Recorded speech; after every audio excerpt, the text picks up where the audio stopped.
Okay. Hi guys, I'm Jerry, aka LongwoodGeek. That is pretty much my branding now on every social media platform. You can find me on Twitter, Twitch, YouTube. I haven't had a chance to change yet, simply because changing stuff with Google. Yeah. Holy crap, I just suddenly got a massive influx of people. Because the door was closed, nobody Yeah, knew the that you door was had people closed. in here, like Oh. at 6 Oh. o'clock it was Previous closed. So, I'm sorry guys, I had no idea. they're like, dude, there's people in there. Oh, we were there. If you're coming back this way, there's a tripod on the table, thank you. I'm waiting for my control. Yeah, I am recording the panel, guys, just because I like to see how I perform. I may or may not put it up on YouTube, but back there. By the way, if you guys ever need a good 4K camera, fairly cheap, upgrade to the iPhone X. Records 4K video at pretty, decent quality. Yep. So I'm Jerry, like I said, I'm LongwoodGeek, and I've only scared away a few people so far. And I collect retro video games. I do actually quite a few things when it comes to the retro scene. I've got quite a few conventions that I go to looking for games. I travel up and down the East Coast to find them. I've got friends that collect across the country. And these are some of the tips and tricks that I've kind of picked up over the past few years in getting these video games collected, stored, played, and maintained. Because I'm gonna be honest, my library is free for pretty much any of my friends to borrow games from. I have very few games that I restrict lending on, because I'm sorry, games are meant to be played. They're not meant to sit pretty on a shelf and do absolutely nothing. Don't get me wrong, I have got a fantastic collection on my shelves. But if all they do is sit there and I never play them and nobody plays them, what's the point? So part of what I do, I archive games, especially old PC games, floppy disks and otherwise. Big box PC games, especially in the era of floppy disks to early CDs, is kind of my area of focus, but I do collect for consoles as well. In fact, I have owned all but 3 of the major American consoles. There are only 3 I have not owned personally, and that is the Neo Geo AES, the Turbo Express, and the SNK Pocket Color. Yeah, well, the Turbo Express, of the 3, the hardest to find is probably the Turbo Express. The most expensive to own is the Neo Geo AES. And I've got a couple of SNK Pocket Colors that I could put my hands on if I wanted to. I just haven't had the extra money to spend. I mean, that's one thing you have to know what your budget is and stick to it. That's one big thing with collecting video games. You cannot, unless you have an unlimited budget, and I don't know anybody that does, you have to be choosy. And so I picked, like I said, certain focus areas. Big box PC games being, like I said, my primary focus. But why do I collect games? Nope, actually didn't start the show. Okay. I thought if I do that. There we go. Okay, so why do we collect video games? Well, it's a great way to remember the past, or discover a past that you may not have been a part of. I'm guessing quite a few of you here are under the age of 30. At least we got a few. So I'm 34. That means I was born in 1983. And so I came right as the Nintendo started. Not my first video game system. My first one was a used Atari 2600 on a black and white TV I had in my bedroom. I actually have you beat. I was born in '81. Okay, so you got me by a couple years. So the NES came out really, I think like the year after I was born. Was 84 the NES came out, or was 85? 85. 85. Okay, so 2 years. Japan was 84. Okay, I knew it came out. I knew Nintendo had hit at some point. And of course, they had the Game & Watch before that. The Game & Watches had come out because they did have arcade machines before that. But I kind of missed, just barely, the arcade age, the early Atari age, and even really the early NES age. I didn't get my first NES until '92. So for me, it was a great way to discover things that were before me. I'm an amateur historian at heart. I studied in college. I studied as a computer science major with a minor in history, and so it's a great way to remember and archive it. If you're picking systems to collect for that are part of your youth, it's a great way to remember happy times when you were a kid. It's bragging rights. Like I said, I've owned all but 3 of the major systems released in America. That's kind of cool. At least I think so. And my mom thinks so too. But I don't live in a basement anymore. I have my own house, I promise. But anyway, so, you know, it's a great way to have some bragging rights in the geek world. I mean, everybody wants to be known for something. And so having the weird stuff is cool. It's an investment. Heaven forbid you had to sell your collection, but let's say you needed money badly. You could sell it and actually make a decent amount of money to get you through and then start collecting again. And unfortunately though, it can be both an expensive or inexpensive hobby. Depends on how much you want to invest and what you're collecting for. That's why I tell people, set a goal for collecting. For me, like I said, it's big box PC games, and I'll tell you, those aren't cheap. I am always looking for yard sales, flea markets, where people are selling, they don't know what they're selling. So I try to grab them. Complete in-box PC games are awesome because they have some of the best add-ins. I mean, before collector's editions, you had big box PC games. I mean, we didn't even call them collector's editions because that's just what they came with. Like, you get a copy of Ultima 5, well, guess what? It's going to come with a cloth map, a code wheel, an in-depth manual with a ton of backstory and lore, possibly an art book, because they couldn't put the art they wanted to in the game, so you would get some of the concept art. That is what came in a standard box. Nowadays, to get that, you've got to spend an extra $20, $30, $40 to get the collector's edition. Or get the collector's edition strategy guide, or get both. Even digital codes, you could download all that stuff. Well, and that's the problem too. With digital codes, or at least with the old, well, that's kind of a problem that we're gonna start running into when it comes to game collecting, especially if you're trying to collect physical games. A lot of them come with codes now.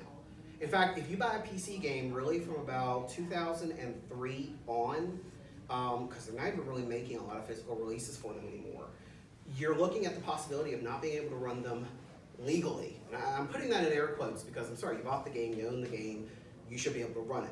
But the code systems that they use to activate those games may no longer be functional. So you may have to resort to, and that's one thing I'll never tell you how to do in my panels is how to do the illicit stuff, but you may have to go through and actually crack a game in order to play it. And what about MMOs? The servers aren't even up anymore. I mean, I've got several that I miss, like Earth and Beyond, that I have the physical game for, but I can't play it. There's no way for me to play it unless somebody can resurrect the server. So I have focused on collecting PC games really from about, I'd love to get a copy of Akalabeth, which is one of the first commercially produced games by Lord British Richard Garriott, which was I think in '79, up through really probably about the early to mid 2000s. That's kind of when they really stopped being fully featured without a code. But I also do collect RPGs. My other focus area is RPGs and strategy games. So if I'm collecting for a system besides the PC, I'm looking for those games in particular. Now, if I happen to find a game that I know is worth a lot, that I don't collect for, I'm still gonna grab it. There's no harm in grabbing a game, especially if you're gonna turn around and get more games with it. If I find a copy of Earthbound, I'm keeping that. But if I find a copy of like Back to the Future on the NES, we'll use that as an example. Terrible game. But if I knew it was worth like 50 or 60 bucks and I can get it for $5, well then I'm gonna buy it and turn it around to somebody who wants, maybe there's somebody that collects movie tie-in games. That's a legitimate collection. Maybe they're fans of the nerd. Yeah. Or didn't Angry Joe do, or Angry Video Game Nerd do a video on it?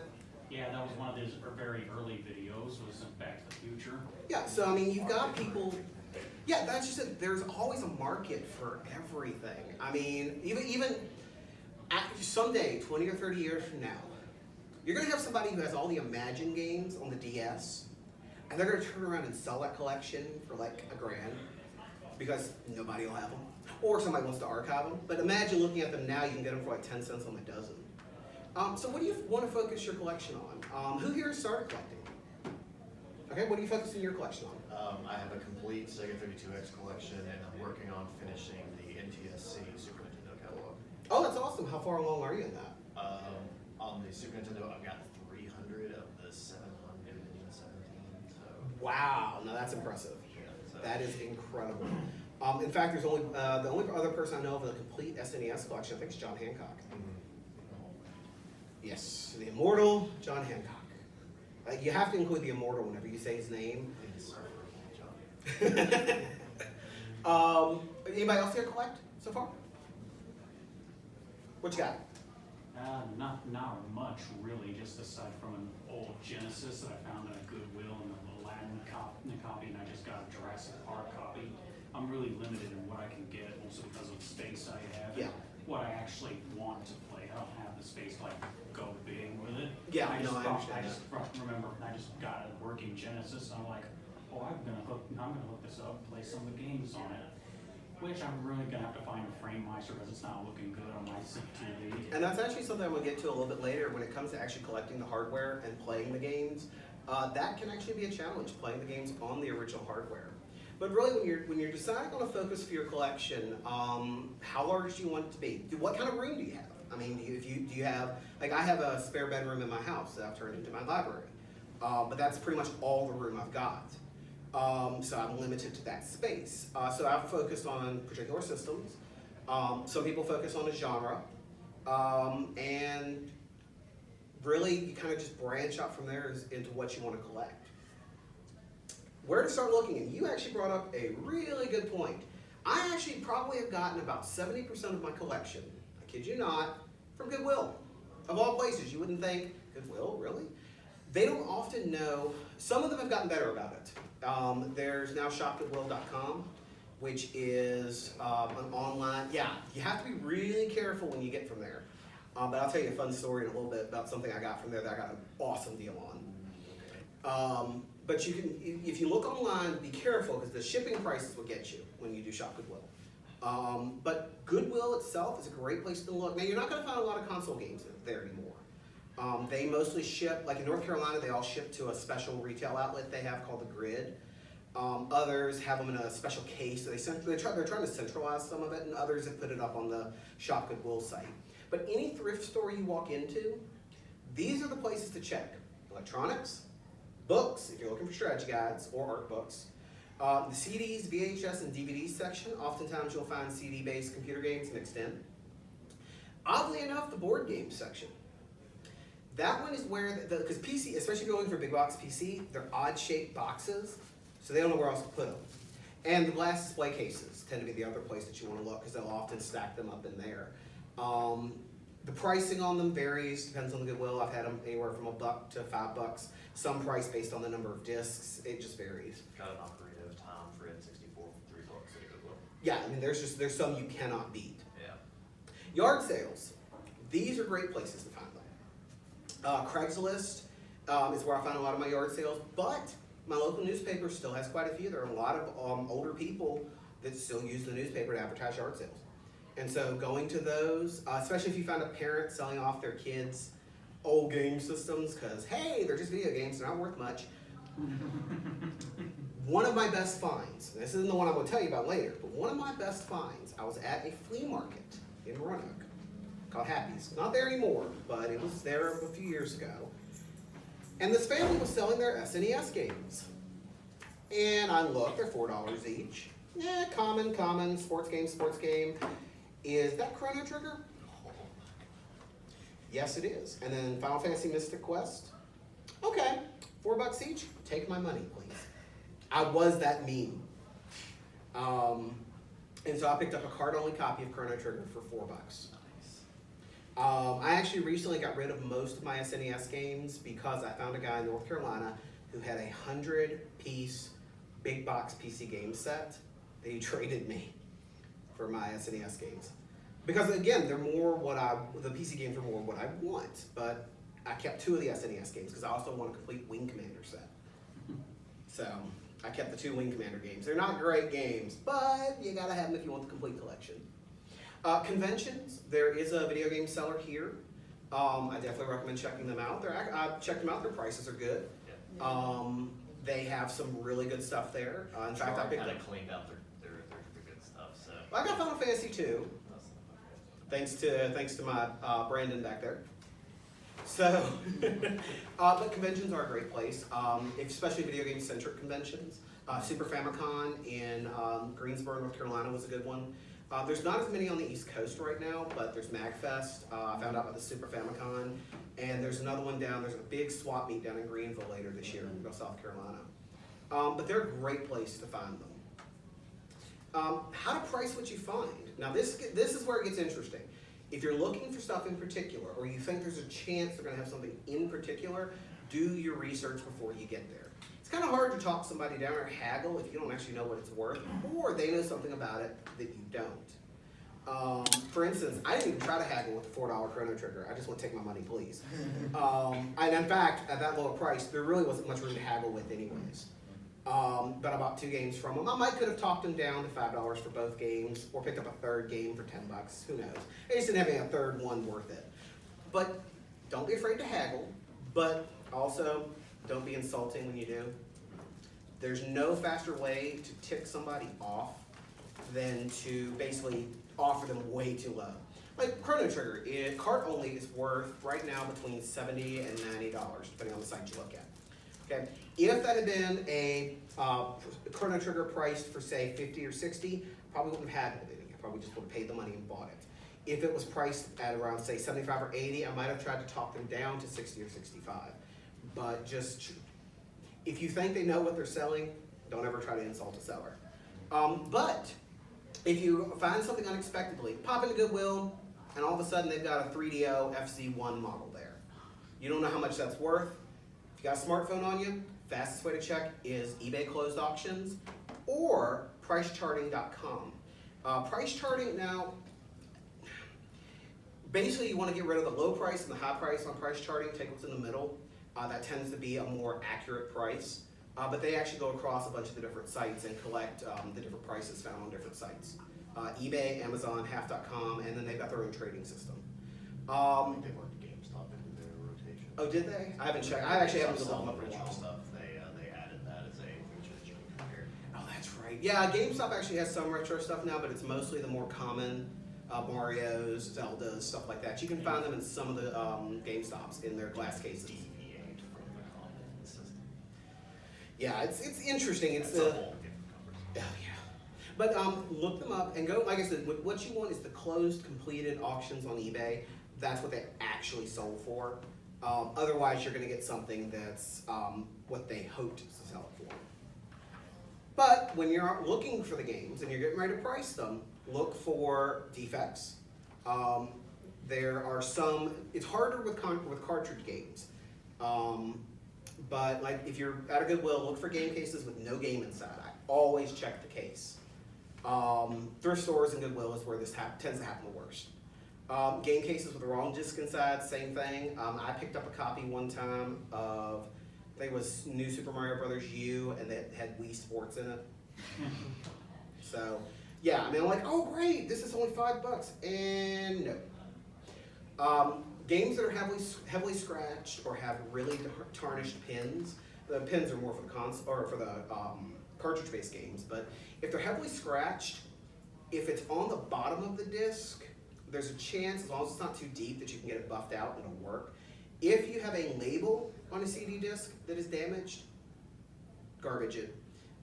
That is actually, the data is stored on the layer directly underneath the label. So if you can see through the disc, it's worthless. Games with no label or a label that looks like it's been modified. Repros are a big thing these days. And even without repros being on the scene, you have people that'll switch the boards all the time. I've seen examples of where people have put, like John Madden, because you can buy a ton of sports games for cheap. Pull the boards out of them and then put them in other cases to make them look like more expensive games. I saw that with Legend of Zelda once at a pawn store. So always, if you're hesitant, and that's really where the last 3 on the list are, or the last one on the list, really you need to check and see if you can test ahead of time, are the cartridge games. CDs is kind of hard to fake, but cartridge games, unfortunately, it is easy to reproduce them or to alter them. In fact, you can buy the screwdriver kit off Amazon for, I got paid like $7 for it, to actually open up and inspect cartridges. This usually, now there's non-nefarious reasons you want to do that, and this will come into maintaining your games later.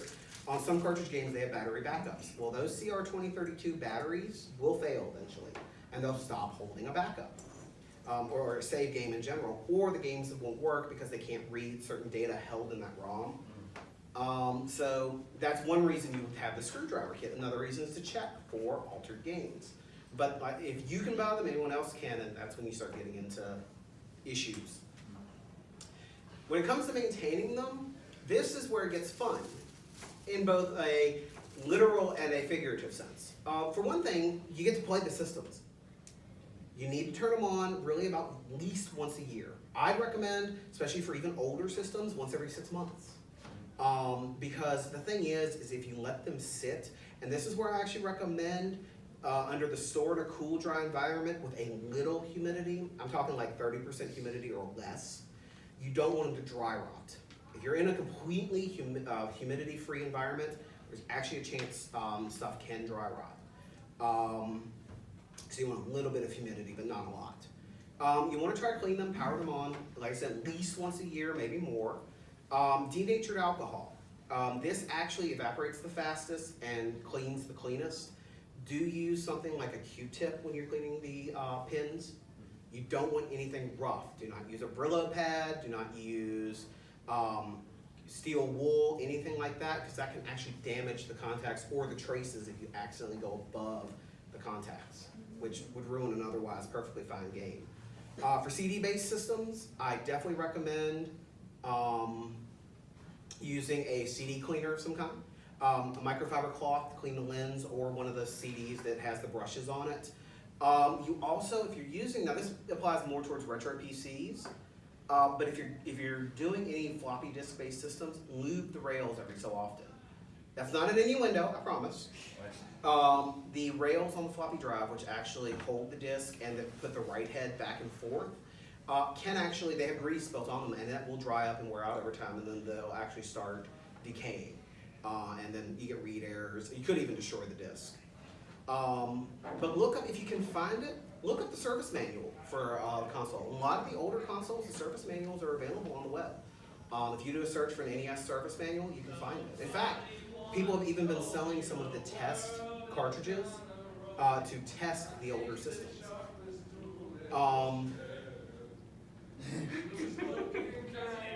Okay, if your collection starts to become large and you have some considerably rarer pieces, I don't have any that will qualify in this area right now, but you actually may want to consider talking to your homeowner's insurance or renter's insurance and upping it a little bit. I actually, and I don't have it, wait, this has got internet access. One of the things that I do, and I just did it recently, got my website here. Oh, actually I gotta capitalize that. Okay. So, you see all the tabs down here at the bottom? Those are all the game systems that I have games for. It stretches, I think it's, what was it, like 48?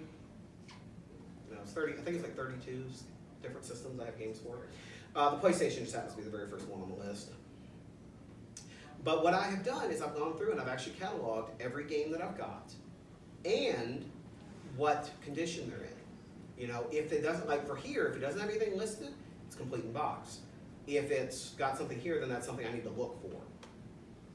And this actually helps me keep track of what I've got. And since I can access this online from anywhere, if I'm in a store, I can make sure I don't buy a duplicate. Or I can intentionally buy a duplicate. Because maybe I've got one that's sealed and I want to play it. But this, if I ever had a house fire, heaven forbid, if I ever had a house fire, I could take this list to my insurance agency and get a fair amount for what was lost to replace it. So if your collection's starting to get big, or you have like 3 copies of Earthbound sealed, you might want to consider it. Now with discs, if you start noticing spotting on the top of the disc, there is actually something called bit rot. It happens on CD or disc-based media, especially in laser discs and on. CDs were supposed to last, they told us, forever. Never have to worry about losing your data on the disc. Yes, if they follow every one of the specifications for the CD media. And they don't. I mean, you buy cheap CDs at Best Buy, they're not going to be made to a precision standard. So with that in mind, you're going to have to try to make backups of your discs if you can, especially if you start noticing any of that, because they will stop working. The bit rot will actually get so bad that it's almost a form of mold that it will ruin the discs. Another thing that's slightly similar but different is for the older cartridge-based systems and the early CD systems, such as the Turbo Duo and the 3DO, is dead caps.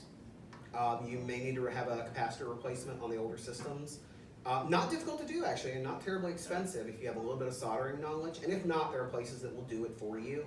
They tend to charge a little bit, but that's because it can take a couple hours to do it. But you can buy the kits off of console5.com. They sell the entire capacitor kit and the maps so that you know where to put the capacitors.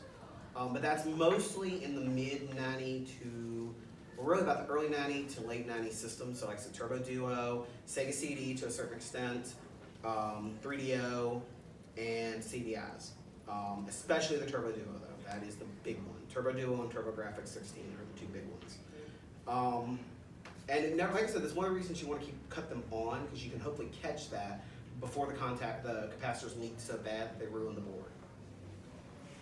Now playing them, well, if you have the original system and a TV that supports them, or in the case of like a Sega Genesis on a modern HD TV, a converter of some kind, like a FrameMeister, or what I actually do, I bought it off Amazon. It's not the greatest, but it works.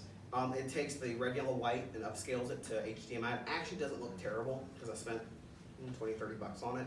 A FrameMeister would be the best way to go. Something that can pull the actual better content out of the systems. A lot of people don't realize this, and GameSack, who I'm going to mention in a little bit, had an episode on modding systems. The Turbo Duo, for instance, had S-Video out. They just never implemented it. The chip supports it. There's actually a modification kit you can get that will allow your Turbo Duo to do S-Video out, which gives you a much better quality picture on your screen. There's a bunch of them that supported RGB too, which is insane. Yeah, you could get RGB on these systems, and they just never implemented it. In fact, according to the GameSack vid, S-Video has actually been around since the mid-70s, but it didn't actually get widespread use until the early 90s. I've actually still got a TV that has S-Video inputs, as well as components. So you can play by the original systems. If you have it, that's great. If not, you might be able to find a backwards compatible newer system. And I actually forgot to update this, but I should say Xbox One will play Xbox 360 and 12 original Xbox titles right now. And they're adding to that. So you can actually get these games and play them on the newer systems. PlayStation 3 was great at first for that, because they included a full PS2 in the early model PS3 systems. What they discovered though is it generated way too much heat and was way too expensive, so they yanked that feature out. Although, neat little trick, almost any PS3, and I don't know if the PS4 does it, but I know the PS3 does, if you have the black bottomed PS1 discs, it'll read them and play them without having the backwards compatible part. What it does is it triggers the PS1 emulator that's in the PS3 software. It's how it plays a lot of the classic titles from the PlayStation Store. So yeah, try it when you get home. Pop in a disc, Final Fantasy will work, Xenogears will work. I think pretty much just about any PS1 title will work. Metal Gear Solid. Oh, Metal Gear Solid, yeah. Another option is clone systems. For example, the ones I listed here were just some. I have a Retron 5 myself. I do find that very handy. I know there's some issues with the way that they did their software and maybe some of their business practices. So I'm not advocating one over the other, but I will say the Retron 5 has worked for me. And it plays, I think it's 8 different systems. Famicom, Super Famicom, NES, Super NES, Genesis, Master System if you have the power-based converter, Game Boy, Game Boy Color, and Game Boy Advance. All with HDMI out. Now I believe it's locked at 720p, but that is an option. And that's a great way to play a lot of those old console games if you can't get the original hardware or your original hardware is not working. Yes, sir? I've got one of the plug into your TVs that looks like supposed to be like the Sega Genesis, but it's a little different looking though. Yeah, probably Very the small. Retro Duo. The Genesis stuff. And I actually bought me some of the old Sega games. Had to clean them pretty well though and see if they can work still. And man, I was like, wow, it actually does pretty good. There are some limitations to the clone systems, although some of the newer ones are getting around this by using FPGA, which is a special type of chip processing that simulates basically the original console. Analog's pretty much the only one doing that. Yeah, I think the analog NT, which is expensive but worth it if you collect those particular type of games. some of the games that use special chips, and this mostly applies to the SNES, although there are a couple of NES games that had extra sound chips, they won't run because the clone systems don't know how to deal with them. Genesis, for the most part, did not have that issue until you got into the late Genesis, early 32X cycle. But NES and SNES are really where you have the problem. And then finally, there are virtual consoles or e-stores. The Switch is getting ready to launch its e-store soon. The PSN, the PlayStation Network, is a great one. The Wii and Wii U virtual consoles. In fact, I was rather ticked because I had a Wii. I wanted to play Earthbound legally. I wanted to play Earthbound legally. They did not release Earthbound on the Wii virtual console. It was on the Wii U virtual console, but not the Wii. And there was no reason that they could not have released it on both. So that was mildly irritating. But virtual consoles, if you don't mind rebuying the game, I know that sounds weird. If you don't mind rebuying the game, you can play it on the modern consoles. Now, what's one thing I didn't talk about? That's the big one at the bottom there, emulation. The reason I don't talk about emulation, other than to mention it right here, right now, is because it is still very much a legal gray area. Some people say if you own the game, then you're perfectly within your rights to have a emulated copy of it. Some people say no, you are still violating the DMCA for cracking the code to play the game. It's not an area that I'm really comfortable telling people to pursue because guess what? I don't like getting sued, and I don't think anybody else here does either. And to be fair, most emulators don't work that well. There are a few that are exceptions, but for the most part, what they're doing is basically trying to take your computer and turn it in, or make it run in this program like the console it's emulating. And the coding on that, I mean, most of these people have had to code it from scratch, so they don't have insider knowledge to make the stuff work well. Nesticle was a popular one for a while. I think it's gone now. But, I mean, you pop an NES ROM in it, and if you were lucky, it loaded. If you were even luckier, it played. And if you'd won the lottery that day, the save game worked. So I don't recommend emulation. Like I said, not just because of the legal reasons, but because for the most part, it doesn't work well. And to be fair, with the amount of clone systems that are out there these days, which are perfectly legal to buy and own, and will work on modern TVs, there's really no reason not to use a clone system or a backwards compatible newer system instead. But really, when it comes to collecting, there's a crap ton of places you can get information from. I'm slowly working on my channel. I don't have a lot there right now, but I tend to do more esoteric videos. One of the videos, the main video I've got up right now, is on video game novelizations. I actually collect all the different novelizations of video games. Believe it or not, you know the game Defender on the Atari? It had a novel called Defender Hyperswarm with a backstory and everything for Defender of all things. Where? I have it in my library. Yeah, I found it at a used bookstore, McKay's in Greensboro. And yeah, that it exists. It's funny reading some of the novelizations because some do follow, some of the more recent ones follow the games more closely, but like the Doom novelizations are whack. I have to recommend reading them just because they are so insane that you have to read them to believe them. By the end of it, you find out that the protagonist is a Mormon military operative who is in love with a 17-year-old cybernetic avatar, and actually he and the woman are trapped in the demon's head while it's dying. Weird stuff, I tell you. It's odd. But there were other games that actually had a really good story. There's one, XCOM, the original XCOM UFO Defense, had a novelization by Diane Duane, who's a real well-known sci-fi author. I highly recommend that one. Actually, it was a really good book. They're hit or miss. I'm going to do some more reviews on them. I just listed some I had when I did the video. I'm actually going to do some reviews. Like book reports for video games. But there are tons of people on YouTube. If you're looking for information, you've got Metal Jesus Rocks. I have to pimp him. I'm a mod. Full disclosure, I'm a mod in his Discord. So I have to bring up Metal Jesus because he's actually one of the ones that really got me into making some YouTube videos. Another one, of course, is Gerard, the completionist.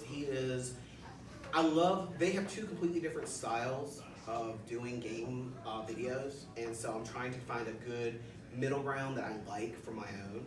GameSack, if you like documentary formats for your video game video game knowledge, GameSack's great. They release every 2 weeks, and they are anywhere between 20 and 35 minutes, and they go in depth. They have actual captured footage for all their games, awesome tidbits and trivia, and they show stuff that you wouldn't normally see. There's some Japanese imports. I'm actually looking at getting Japanese imports. I don't speak a word of Japanese, but these games look cool.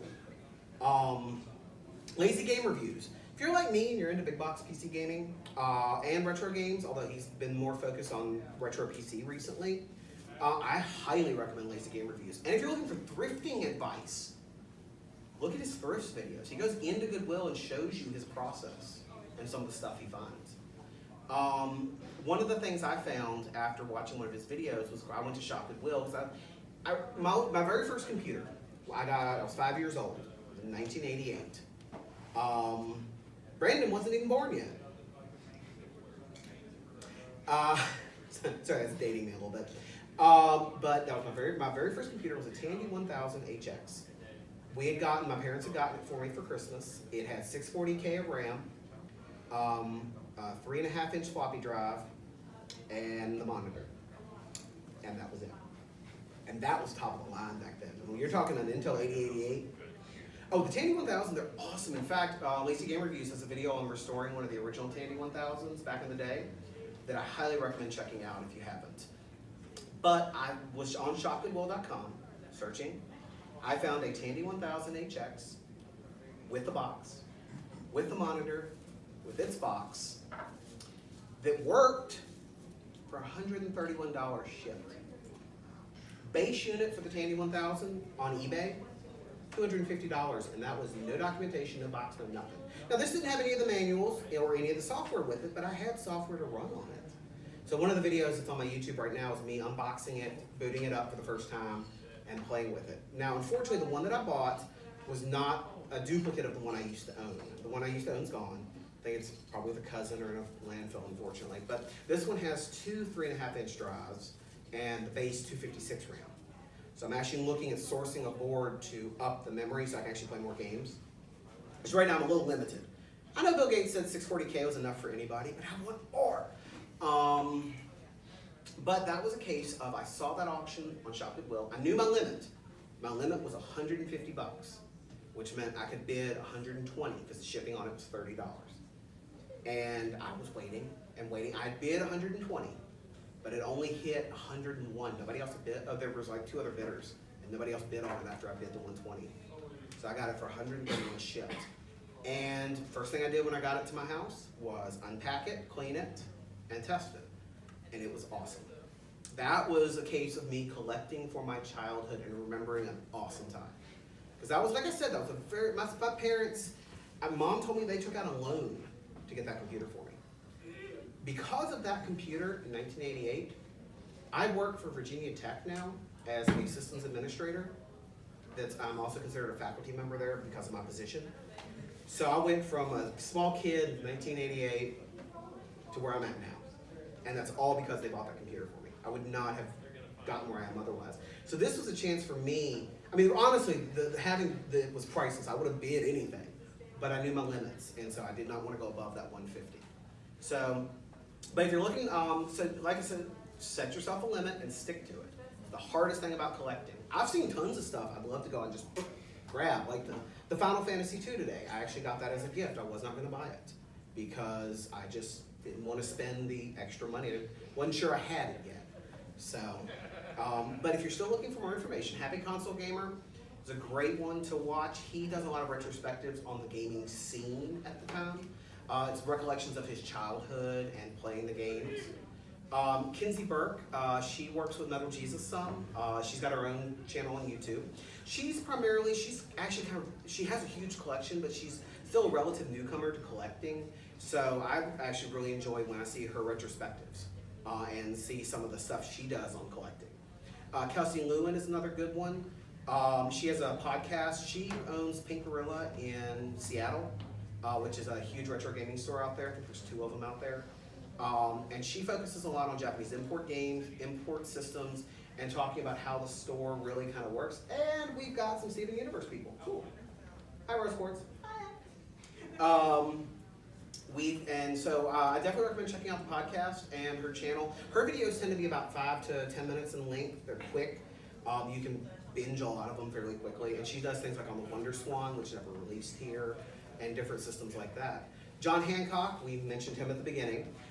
He is known as the Immortal John Hancock. He has, I believe last count was 25 complete collections. Everything from Genesis to SNES to N-Gage. I remember the N-Gage. So he's one, if you're looking for more information about various systems or what to look for, he's the guy to talk to. And he's got, I think, a complete, almost complete Atari 2600 box collection, which has been almost impossible to get. Yeah. He's one, he again works with Metal Jesus a lot. John Riggs is another. Now Riggs is interesting. I really like John's channel because not only does he talk about collecting and he talks more about maintaining. He actually does, he's got what's called open cart surgery, is his video series. And so he goes in and repairs damaged cartridges so that they work again. In some cases, it's bypassing bad traces with wires, putting new caps, things like that. He's one, if you're into the nitty gritty tech stuff, definitely watch him. And he's also into import games as well. He does a lot of the Japanese imports. Pushing Up Roses is one if you're interested in PC games especially adventure games, mystery games, things like that. I highly recommend her. She also talks a lot about mental illness in video games. She's very open about her depression and things along those lines. If you're somebody who struggles with mental illness in gaming, or you just want to learn more about how you can help yourself or others, definitely check out Roses. And of course, we've got our 2 people here, the completionist, Gerard himself, and Alex. Alex, of course, has the decks, but together they are the Super Beard Brothers. They have Let's Play. So if there's a game that you probably are never going to get to, I love Let's Play channels on YouTube for this reason. If there are games you're never going to get to, you can watch somebody else play them. In fact, when I'm at work most of the time, I have Twitch or YouTube on in the background, so I can hear and see people play stuff that I'll never get to play otherwise, or that I don't want to play. I mean, sometimes it's fun watching somebody play a terrible game, just for the laughs, just for the lulz, to use the kid lead speak these days. But I mean, Gerard's great if you like console games of all the generations. He hasn't gone back to Atari because there's not really much to complete for Atari. But really from, I guess, the NES age and on, he's a good one to watch to see if you're going to enjoy the game. And so I figured right now, what time is it actually? I don't even know what time it is. All right, that gives me 10 minutes for questions. I timed it perfectly. So who's got questions? Okay, so this is something that I've been meaning to ask you. Whenever it comes to actually cleaning like the old NES cartridges and stuff, I know you said like use a Q-tip. What about a soft bristle toothbrush? It would have to be very soft. Again, you want something that's going to get the dirt off, but not damage the traces or the actual copper pins. I'll tell you another one, and I don't know if this will work or not. Paper towel with the rubbing alcohol. Mm-hmm. As long as it's like a Bounty or something that's a soft paper towel. An industrial one like you find in the restrooms here would not be what I would recommend for cleaning a game. Yeah, actually a microfiber cloth would be a really good way to go, like you clean your glasses with, because you can spray that with the denatured alcohol and be good to go. You want the alcohol too. You don't want to use just water, or water period, because water takes a while to evaporate. Now if you dry it immediately after, it's not as big of a deal. But if I suddenly spilled the denatured alcohol on a cartridge, I have less to worry about than if I spilled water on a cartridge. Denatured alcohol evaporates like that. I mean, it's that quick. That's why I recommend it. What you got? More hypothetical. Supposing I could find somewhere in my old stuff a TI-99 with a briefcase with a dozen cartridges in it. Do you think that would finish? A TI-99. If it's working, Oh, it's working. I would say probably, I mean, I haven't priced one of those recently because I just haven't looked at that brand of retro computer. I would say at least probably 50 to 100, just a wild guess. Were you here when I mentioned checking the eBay closed auctions? I was not. Okay, what I recommend if you really want to price something like that, go to eBay and do a search for it, but look for the closed and completed auctions. That gives you a really good indication of what people are actually buying it for. Because it may be worth way more than that, but nobody's buying it for that right now. Earthbound is worth, sealed, like $1,000, but most people probably pay around $700 to $800. So it just varies, especially depending on what accessories you've got, the condition it's in, and what software you've got with it. Because there are a lot of common TI-99 cartridges. But if you've got some of the rarer ones, or you've got them boxed or with documentation, that's the thing. When you start inventorying your collection, it helps to know what you got. I've actually got a game that I've got 2 different manuals for, and I think one makes it a little bit more rare than the other. I have a copy of Aladdin on the Genesis, complete in box. Aladdin with the Genesis came with there was 2 different manuals for it. Both are legit manuals. One's in black and white, one's in color. I haven't been able to figure out which one is the more expensive yet. But there are some games, when I got that 100-box lot from a guy down in North Carolina, there were so many that I could not find prices for on eBay that I actually don't know what they're worth. Because they've been impossible. They're just so rare, especially sealed or complete in box, that I haven't been able to get a good pricing perspective on it. I like Toriel's out there. They're probably some Undertale people. So, like I said, that would be my best bet. If it's for more common retro games, pricecharting.com is a good one. But yeah, T999, those are good machines. They're fun. They're fun. All of us for me was Parsec and Blasto. Infuriating. I actually had one of the old TIs that was almost like a portable version of that. Came out a couple years later. Not sure where I got it, but it was cool. What I had was a keyboard with a hard disk slot that was directly able to a TV. This one actually has a one-line LCD display on it, so you can do some basic programming on it. Who else got questions? Anybody? Bueller? Bueller? Bueller? All right, well then in that case, guys, I really appreciate you guys coming to my panel. My email address is up here, so are my YouTube, my Twitter, my Twitch, and my blog, which I'm working on updating. I will throw up a copy of the PowerPoint or as a PDF file on my website later, so if you guys want to download a copy of it, you'll be more than welcome to. Any questions you've got, I'm more than happy to answer them. I'm going to stick around for a few minutes because I don't think the next stage here is for a little bit, but if you guys have any questions, feel free to ask. And thank you guys for coming. I really appreciate it.